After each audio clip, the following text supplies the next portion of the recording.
하나님 말씀 봅니다. 하나님 말씀 구약성경 사무엘상입니다. 오늘부터 사무엘상을 살피려고 하는데 사무엘상 15장 22절과 23절 두 절 보도록 하겠습니다. 사무엘상 15장 22절 23절 두 절입니다. 같이 읽겠습니다. 사무엘이 이르되 여호와께서 번제와 다른 제사를 그의 목소리를 청종하는 것을 좋아하심같이 좋아하시겠나이까. 순종이 제사보다 낫고 듣는 것이 순양의 기름보다 나으니 이는 거역하는 것은 점치는 죄와 같고 완고한 것은 사신 우상에게 절하는 죄와 같음이라. 왕이 여호와의 말씀을 버렸으므로 여호와께서도 왕을 버려 왕이 되지 못하게 하셨나니. 아니.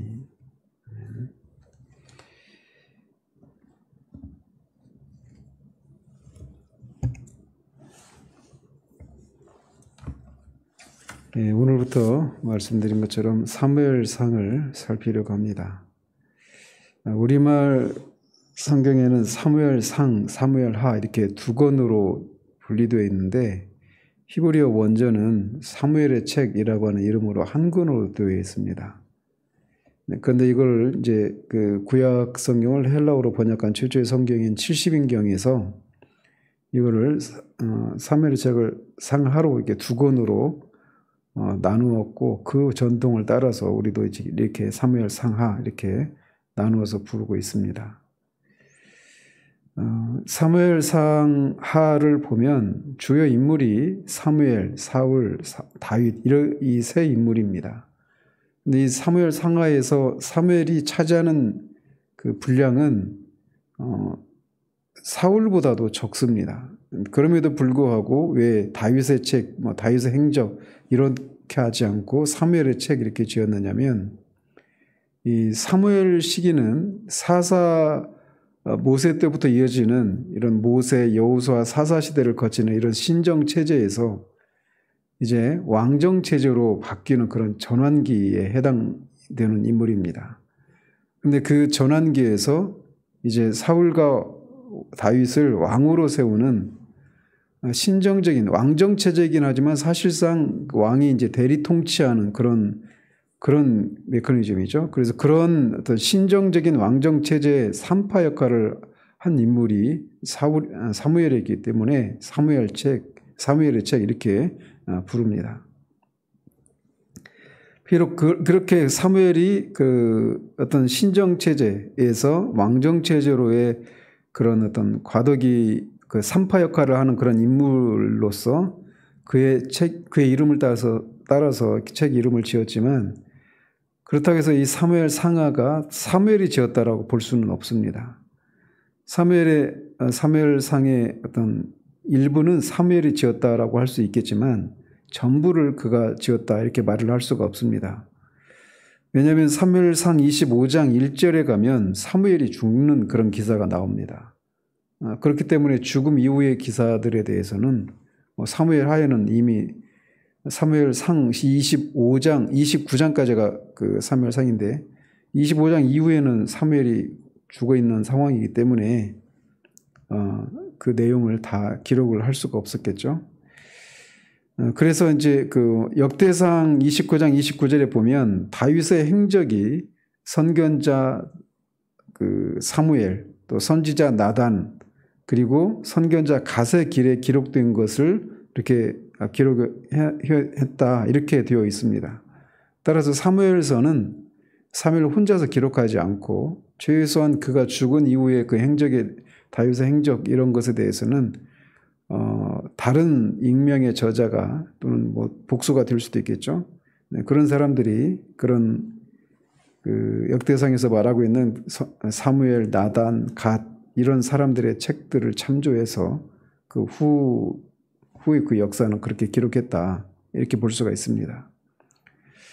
그렇다면 언제 이 책을 기록을 했는가라고 볼 때 이 단서가 되는 게 사무엘상 27장 6절에 보면 이렇게 되어 있습니다. 아기스가 그날의 시글락을 그에게 주었으므로 여기서 그는 다윗입니다. 시글락이 오늘까지 유다 왕에게 속하니라 이렇게 기록이 되어 있습니다. 다윗이 블레셋 아기스 왕에게 이렇게 도망을 하지 않습니까? 거기서 그래서 시글락이라고 하는 그런 도시에서 그렇게 오랫동안 살게 되는데 그 시글락을 오늘까지 유다 왕에게 속해 있다 이렇게 말을 하고 있어요. 그러니까 이스라엘 왕에게 속해 있다 이렇게 말하지 않고 유다 왕에게 속해 있다 이렇게 말하는 것을 통해서 우리가 유추해 보면 이 사무엘상을 기록한 그 시기가 이스라엘이 북이스라엘과 남유다로 분열된 그 후기 그때 어느 때에 그런 일이 있고 난 어느 때에 그렇게 기록을 했다 이렇게 볼 수가 있습니다. 자, 그러면서 그렇다면 왜 이 사무엘의 책 사무엘상하를 기록을 해놨는가? 무슨 목적으로 이것을 기록을 했는가? 이렇게 볼 때 말씀드린 것처럼 이 사무엘상하에 나오는 전체적인 내용은 이스라엘이라고 하는 이 사울 왕부터 시작해서 이 왕정 체제가 이게 도입이 되는 그 과도기에 해당이 되는 책이란 말이죠. 그래서 그렇게 왕정 체제가 건립이 되고 그렇게 왕정 국가가 형성되어져 가는 그런 과정 가운데 하나님께서 그 모든 역사를 주관하셨다라고 하는 것을 이 독자들로 하여금 알려주기 위해서 이 책이 기록된 겁니다. 그래서 이스라엘이 이렇게 한 나라였는데 북이스라엘과 남유다로 쪼개져 있는 그런 상황 가운데서 이 저자가 원래 이스라엘은 하나님에 의해서 세워진 한 민족 국가였다. 이것을 깨닫게 해주는 겁니다. 그래서 이렇게 나라가 이렇게 분열된 그런 상황 가운데서 역사를 주관하시는 하나님이 역사를 주관하시는 그런 분이시다라고 하는 것을 이렇게 보여줌으로써 그 하나님께 역사의 주관자이신 하나님께 순종하느냐 순종하지 않느냐에 의해서 국가나 또는 한 개인의 성패가 좌우된다라고 하는 것을 독자들에게 알려주기 위한 목적으로 이 사무엘상하를 기록을 한 것입니다. 그래서 특별히 이제 사무엘 시대를 끝으로 모세와 여호수아와 또 여러 사사들을 통해서 하나님께서 왕이 없이 그들을 통해서 이렇게 하나님의 뜻을 이스라엘 백성들을 통해 이렇게 실현하고 관철하는 그런 방식으로 이스라엘을 이끌어 오셨어요. 그러니까 완전한 그런 신정 체제였던 거죠. 그런데 이제 그 사무엘이 그런 역할을 하는 마지막 사사의 역할을 했던 인물입니다. 그래서 그 사무엘을 통해서 이제 이스라엘의 왕을 세우고 그 과정을 통해서 하나님의 뜻에 부합한 왕과 그렇지 않은 왕 이 두 사람을 그렇게 세우는 것을 통해 하나님께서 이 이스라엘의 역사를 그렇게 주관하신 분이시다라고 하는 것을 보여주기 위해서 이 책을 기록을 한 겁니다. 그래서 사무엘상이 아까 제가 29장까지라고 했는데 31장까지입니다. 이 사무엘상은 전체 31장으로 되어 있는데 이 크게 인물 중심으로 세 부분으로 나눌 수가 있습니다. 그래서 1장에서 7장까지는 사무엘의 출생 경위와 그의 사역을 중심으로 그렇게 기록이 되어 있고 또 8장에서 15장까지는 사울 왕을 중심으로 성경이 사무엘상이 기록이 되어져 있습니다. 그리고 이 16장에서 31장까지가 세 번째 그런 부분에 해당이 되는데 사울은 그렇게 그 신정 국가이기 때문에 왕은 자신의 가문이 계속해서 그 왕위를 계속 이어가는 것, 어떤 인본주의적인 주변 나라와 그런 같은 그런 왕이 그런 주변의 이방 나라와 같은 그런 개념의 왕이 아니라 하나님의 대리 통치자라고 하는 이런 인식을 가지고 왕위를 행사를 했어야 되는데 사울은 그 일에 실패를 한 인물이죠. 그런데 그런 와중에 하나님께서 다윗을 그 신정 왕국에 합당한 왕으로 다윗을 미리 준비시키시고 그런 사울과 다윗 간의 그런 갈등 상황을 보여주고 있는 겁니다. 그래서 그 갈등 속에서 다윗은 사울과 달리 철저히 하나님만을 의지하고 하나님의 뜻에 순종하는 그런 삶을 살다가 결국은 이제 왕위에 오르는 그런 내용까지 기록이 되어져 있습니다. 그래서 사무엘상에서 그 어떤 것들을 우리가 발견할 수 있느냐면 첫 번째는 하나님이 역사의 주관자시다라고 하는 것을 우리가 명명백백하게 볼 수가 있습니다. 그래서 이스라엘이라고 하는 이 민족의 왕이 세워지는 과정도 철저히 하나님에 의해서 왕이 세워지게 되는 이런 것을 보여주고 있는 겁니다.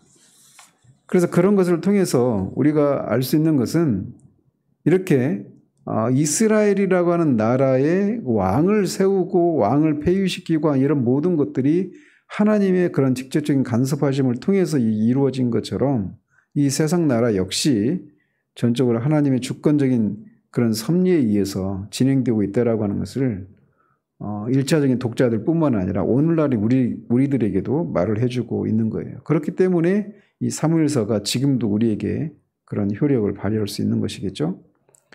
자, 두 번째로 이렇게 중심 인물이 사무엘, 사울, 다윗 이 세 인물들인데 그 인물들이 태어나고 또 그들이 어떤 지위를 얻고 그들이 어떤 행동을 하는 이런 모든 것들이 다 하나님께서 그렇게 친히 주관하신다라고 하는 것을 우리가 볼 수가 있습니다.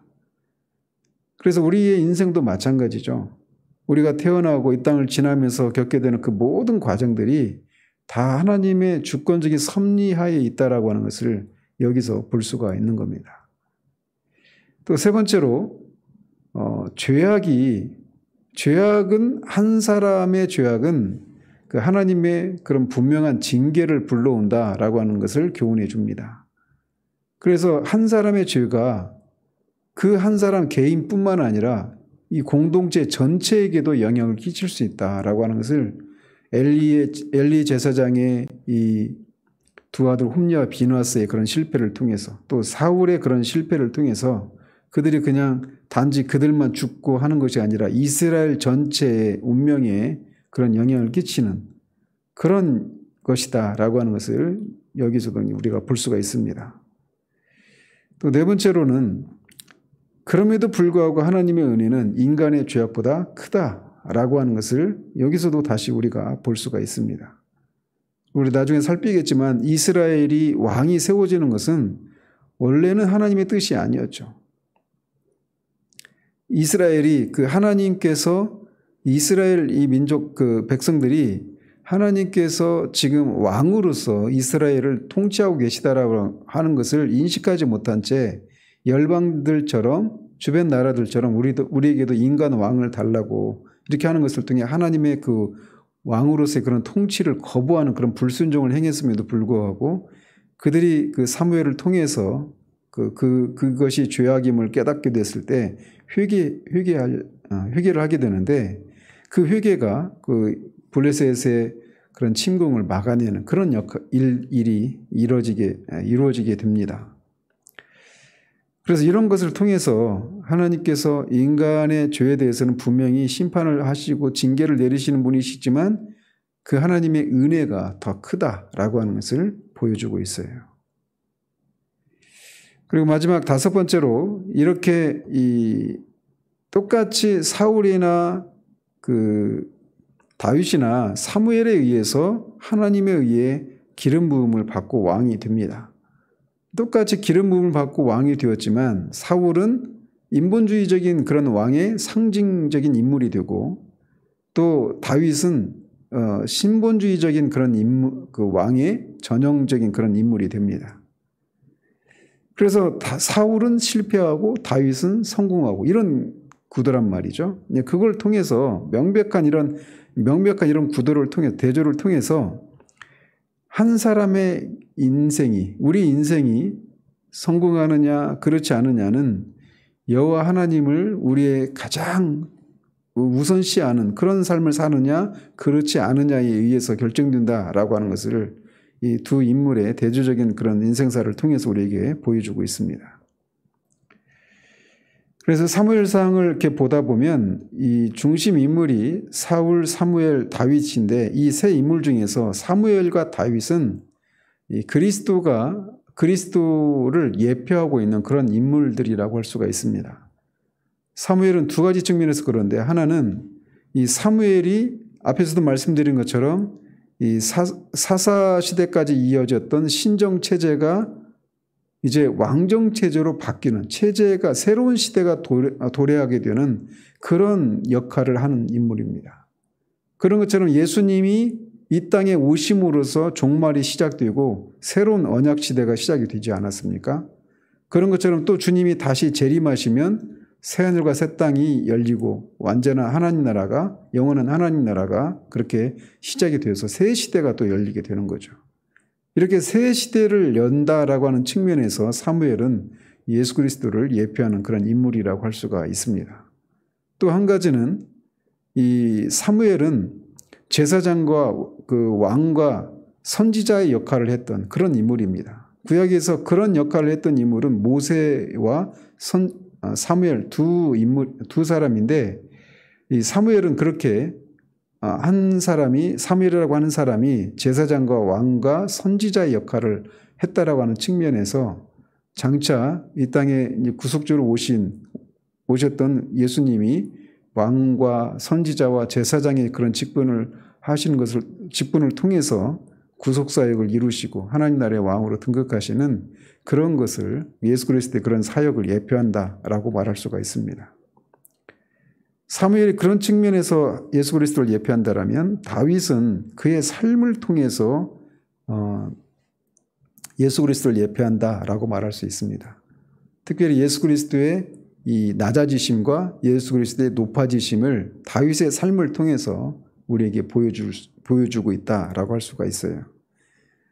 그래서 다윗이 비록 기름 부음을 받지만 결국은 그 사울에게 쫓기고 오랜 망명 생활을 하다가 결국 이스라엘 왕으로 등극하는 이런 구도인데 그런 어떤 낮아짐과 그 높아짐 이런 것이 예수 그리스도의 삶을 예표한다 이렇게 말할 수도 있고 또 하나는 그가 그렇게 계속해서 망명 생활을 하면서 쫓겨다니는 이런 삶 역시도 예수님이 여우도 굴이 있고 공중에 새도 집이 있지만 인자는 머리 둘 곳도 없다라고 하셨던 그런 그 예수님의 삶을 이 다윗의 삶이 그 망명 생활의 그런 삶이 예수 그리스도의 그런 삶을 예표하고 있다 이렇게도 말할 수가 있습니다. 그렇다면 결론적으로 오늘 서론의 결론적으로 사무엘상은 이렇게 이스라엘의 그 왕정 체제로 변환되는 그런 이스라엘의 역사를 다루고 있는 책입니다. 시기적으로도 벌써 3000년 전에 이스라엘이라고 하는 그런 나라의 역사를 다루고 있는 건데 왜 이거를 21세기를 살아가는 이 현대 그리스도인들인 우리들이 왜 사무엘상을 읽어야 하는가? 이런 의문을 가질 수 있죠. 예수님 믿지 않는 사람들도 여전히 그런 생각을 가지죠. 우리나라 역사에도 관심을 갖지 않고 역사적인 사실에 대해서도 무지한 사람들이 왜 다른 나라의 역사를, 다른 나라의 왕들을 그렇게 우리가 살펴야 되느냐 이런 얘기를 하는 사람들이 있습니다. 그건 겉으로만 보기 때문에 그러는 거죠. 그래서 왜 오늘날의 현대를 살아가는 성도들에게 사무엘상은 어떤 그런 교훈을 주는 어떤 유익을 주는 그런 책이라고 할 수 있느냐라고 말할 때 한마디로 말씀을 드리면 하나님은 당신의 택한 백성들이 하나님만을 궁극적인 왕으로 섬기는 그런 백성이 되기를 원하신다라는 겁니다. 하나님이 궁극적인 왕인 나라, 그 나라는 바로 하나님의 나라죠. 하나님의 왕국이죠. 그래서 하나님의 백성, 하나님 나라의 백성인 성도들이 왕이신 하나님을 철저히 의지하고 그 하나님을 위해서 살아가는 그런 삶을 살아가기를 원하신다라는 겁니다. 그런 삶을 살아가느냐 그렇지 않느냐가 우리 개인의 인생에 한 번밖에 없는 우리 인생의 성패를 좌우하는 그런 것이다라고 하는 것을 사무엘상의 이 대조적인 인물 사울과 다윗이라고 하는 이 두 인물을 통해서 우리에게 그것을 교훈해 주는 것이죠. 창세기 강의에서도 말씀드렸지만 하나님이 이 세상을 창조하신 목적은 궁극적으로 하나님 나라를 건설하시기 위해서예요. 최초의 하나님 나라의 모형이었던 에덴 동산에서 그것을 보여주셨지만 인간의 타락으로 그것이 실패되었고 그 실패한 그 하나님 나라의 건설이 인간의 반역으로 인해서 실패한 그 하나님 나라의 건설을 하나님이 포기하지 않으시고 아브라함을 부르시고 그 아브라함의 후손으로 오신 또 다윗의 후손으로 오신 예수 그리스도를 통해서 그렇게 하나님 나라를 건설하시고 마침내는 새하늘과 새 땅에서 주님이 재림하신 후에 새하늘과 새 땅에서 하나님 나라가 완성이 되는 그게 성경 전체가 말하고 있는 중심 내용이죠. 그 와중에 우리는 예수님의 재림을 앞두고 있는 그런 시대를 살아가고 있는 하나님의 백성들로서 우리가 이 땅을 살아가면서 그렇게 범사에 하나님이 왕이심을 우리가 인정하고 그 하나님을 위해서 또 하나님의 보호와 통치와 인도하심을 받으면서 그렇게 하나님의 왕되심을 드러내는 그런 삶을 살 것을 우리에게 요구하고 계시다라는 겁니다. 그래서 우리가 이제 사무엘상 이제 내일부터 본격적으로 살펴보겠지만 하나님이 그런 큰 이 중심적인 목적, 하나님 나라를 완성하시기 위한 이 목적을 달성하기 위해서 한 사람 한 사람의 출생부터 그가 겪는 그 모든 사사로운 그 모든 과정들, 크고 작은 인생사, 모든 전반, 그리고 그가 살고 있는 몸담고 있는 이 역사 전체 안에 역사를 전체를 주관하시는 분이시다라고 하는 소리가 본 것을 통해서 우리의 인생의 그 전체적인 향방과 그리고 우리 개인의 어떤 구체적인 삶이 다 하나님의 섭리 아래 있음을 알고 그 안에서 우리가 그 하나님께 순종할 때 하나님의 백성으로서의 그런 보호와 그런 돌보심을 우리가 경험하기도 하고 불순종하는 것을 통해서 우리가 인생의 쓴맛을 경험하기도 하는 이런 것들을 우리가 실제적으로 볼 수 있게 될 것입니다. 내일부터 본격적으로 사무엘상을 살펴보도록 하겠습니다. 기도하겠습니다. 하나님 아버지, 오늘부터 이제 사무엘상을 강의를 시작하려고 합니다. 이 사무엘상을 통해서 주님이 말씀하시는 것처럼 하나님만이 우리의 왕이심을 우리의 삶을 통해 드러내며 그렇게 살아가 하나님이 결코 그냥 이스라엘의 몇몇 사람들에게만 역사하셨던 성경 속에 갇혀 계신 하나님이 아니라 지금도 여전히 우리 가운데 우리의 삶을 주관하시고 인도하시는 우리 개인의 삶뿐만 아니라 이 세상의 역사를 주관하시는 하나님이심을 우리가 볼 수 있도록 하나님 도우셔서 참으로 이 혼탁하고 혼란스러운 이 시대에 아버지 하나님 우리가 요동하지 않고 그렇게 하나님의 인도하심을 따라 살아가는 사람들만이 누릴 수 있는 그런 참된 그런 평강을 누리며 살아가는 데까지 이어줄 수 있도록 하나님 도우시기를 원합니다. 예수 그리스도 이름으로 기도합니다. 아멘.